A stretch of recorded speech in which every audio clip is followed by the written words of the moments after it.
turnovers. I thought, Jaquavion hit some big shots, and the new crowd favorite, DJ Burns, was really good. So, questions? Kevin, was there any point in the first 5 or 6 minutes where you're kind of looking out there, even to yourself and going, man, is this really happening? Are we really playing as well? You know what I worried about, Luke, in the beginning of the game? My team has struggled this year when we wasn't scoring. And in the first 3 or 4 possessions, neither team scored. I was like, man, this is going to be a problem because our offense and our defense usually struggles when we don't put the ball in a hole. And then we just kept playing. We stayed focused. I would say that we grew up as a team. We've kind of learned from our few losses that we have, and it was a good first half. I mean, it really was. It was fun to watch. How important was rebounding tonight, especially against a much taller big team? Some of you guys really battled. Yeah, I thought we did a good job. What we talked about in scouting report was Ryan Young has been tremendous. Like, he's done a great job rebounding the ball. I think between him and Armando Baycock, they're the 2 best offensive rebounding guys in our league. And so we focus on, hey, we got to rebound as a team. With Jack out and Dusan out, that was our 2 leading rebounders. So we had to find some guys, and I thought we had to do it by committee. Obviously, several close games so far this season against Kansas, Miami, but what did it mean to break through in this one and get a big quad one win? Well, it's defending home court is going to be huge. When you look around the ACC, anybody, I feel like on any given day, anybody can beat anybody. I said this the other day, it's no longer the way you look at basketball games now. It's 31 games, and every team has a quad associated with it. I remember back in the day, and I was one, Joe would say something about it. I always said, if you were 10-10 in the ACC, you were getting in. It's not like that now. You have to get quad 1 wins, quad 2 wins, and we talked about it. Here's an opportunity on your home floor. You got a quad 1 team coming in. No matter what the name is, you got to do a good job and you got to win the game, and that's what happened. Well, they're talking about expanding the tournament to 90 now, so I think it should be 120. 9 is way too less. You talked about defending home court and the urgency that your team had. How much did the atmosphere in there and your crowd kind of help pull you through and get that going? It was great. I mean, it was, when we made runs, you could hear them. And these are always the toughest games because all of our students are not back. And so we had to rely on the community to come and people to come to the games. And I personally want to thank everybody that showed up to the games because I thought it was electric and it was a powerful game for us. And it's the first game that our guys have really felt what PNC can be like on a good night. When DJ got going in the second half there, were you just kind of saying, feed the big man?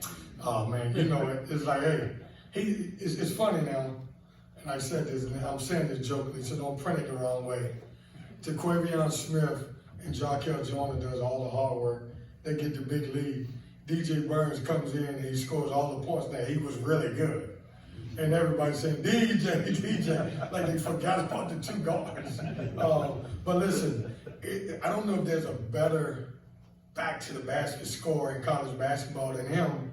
And it's weird because everybody is going more to face up 5-man and guys who can shoot the 3. And here's a guy that can back you down, he can score. He's got a great touch, and he's been really good for us.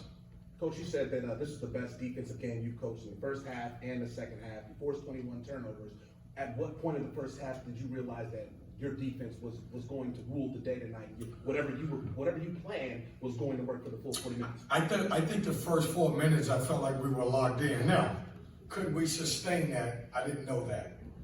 We all week, well, not all week, the last couple of days, we really concentrated on defending. I did more in shoot around talking about our defense than I did our offense. And, so I would say the first 4 or 5 minutes, I thought we were going to be locked in. I was just hoping that we could play that way for the entire game. And if I could follow that up, Casey actually brought up the lack of consistency that you guys have shown. It's something you guys have to be better at now that you're in this part of the schedule. How do you make sure they bring this same type of intensity to the next game with this ACC schedule? Yeah, we're growing. We've got an elite guard that came back, and I've added some new pieces. And I know because they're transfers, everybody think that we should gel right away. but we're still growing. And this was a great teaching moment. And, you know, we learned a lot through losing to Clemson, but I would rather learn a lot through winning a game against Duke by 24. And so we're growing. We're gonna continue to get better. And, you know, I never liked the next man up mentality. I know people say that all the time. When you lose Dusan and you lose Jack, it completely changes our team. The other guys are good players, but they do it in a different way. And so I give credit to Ernest and give credit to Greg Gann, who I know people were surprised to see him out there, but he played today and it was good. Surprised there was no court storm or security was successful stopping the students who were here? No, you know, I'm not surprised because I kind of want that. Yeah. Like look, Duke and Carolina and the good teams in Virginia, they're all in our same league. And we got to get to the point when we win those games, it's not like our Super Bowl. And so I'm excited that I was hoping that nobody stomped the floor. And it happened that way. So it's a good win. Are Smith and Joyner players that you think kind of live for this big spotlight moment against a team like Duke? Come on, put up 45 points. You know, I knew, I'm still learning Jarkel Joyner. And he and I, it was funny because yesterday before practice, I set those two guys down. And I said, we're going to be as good as you guys are. And you guys can't be average. You know, when I looked at, I think against Clemson, they were 7 for 31. I was like, that's not good enough. You know, I give you a lot of offensive freedom. You guys have to be better as a group. And I thought they stepped up today. So, I mean, we're going to go as far as they take us. You had Desan and Miranda and Clark out, but your guys were the ones blocking shots when Duke would take the ball to the rack. Is that surprising? Were you open for that?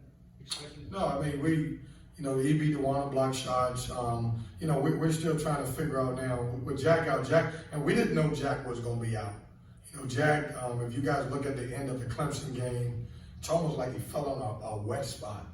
And we got an MRI on him, and, you know, we don't know how long he's going to be out. But that was a big concern because I had to figure out right away who was going to take those minutes. If we wasn't playing against Duke, I probably would have started L.J. Thomas and kind of went with 4 guards. But we needed size because I was obviously they started 2 7-footers. Thanks, Coach. Hey, Happy New Year's, everyone.